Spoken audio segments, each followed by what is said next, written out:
So exactly how do you become a great writer from copying classic novels? Here's how. As I was saying in part one of this video, what you do is you get into the internal structure of the writer. I talked about cadence. I talked about vocabulary. What else is there in the internal structure of the writer, of the written material? The internal structure is learning the analogies that the writer uses. Now, there's many shop-worn analogies that you can easily use, the changing of the seasons, etc. But if you go to truly great writers, the analogies that they have are so powerful that in time they become part of the language. Now, for instance, a very famous poem brought the idea of having an albatross, not a widely used saying anymore, but at one time it was. That if you had an albatross around your neck, it was something that was dragging you down. And this goes back from a very classic poem, contributed that to the language. So you get to learn the very powerful analogies in the internal structure of writing a great author. You get to learn their eccentricities. Now, for instance, there are authors that very selectively use names. And instead of using a name, they may describe the person by their occupation.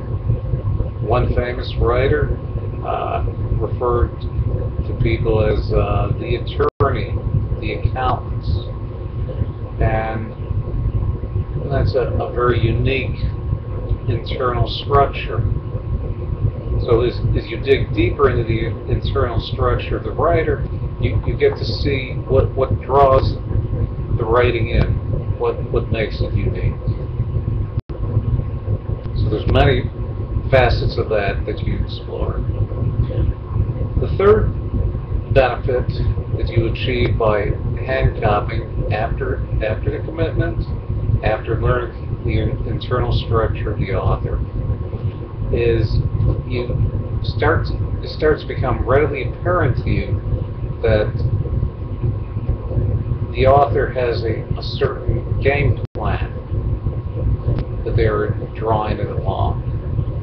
And as they're developing their game plan, which is separate from the internal structure because it's something that overall leads you along as a reader, as you start to see, step 1, step 2, step 3, how their game plan is going to lead you along to the eventual conclusion. Again, something very powerful to see. And a fourth, but very important principle is that in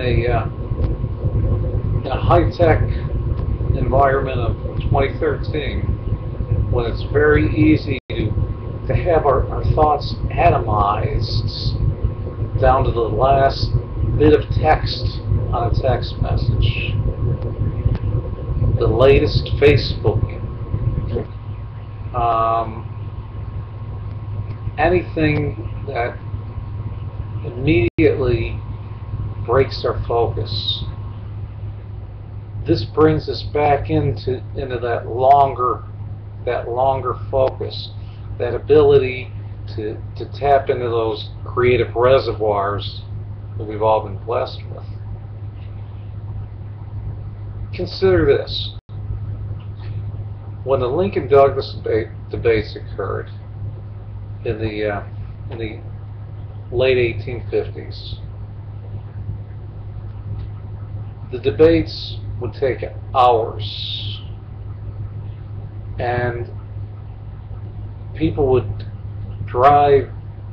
And when I say drive, I mean drive on a horse, drive on a wagon, Uh, think of what kind of focus they had to have to listen to a debate that will run 3, 4, 5, 6, maybe even up to 8 hours of debates.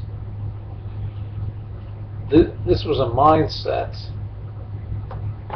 that set up fallow ground, very strong ground for becoming a writer. And when you hand copy a book of a classic novel, then you start to shift to that paradigm, and it becomes very powerful. So these are things that can go a long way toward helping you become a great writer. Certainly helping you become a better writer. So consider this. It's powerful. It's real. It's a question of picking up a pen or pencil and paper and giving it a try. I challenge you to try it. This is Darryl Hall with affordable-tutor.com. I welcome all your questions in regards to academic and educational concerns.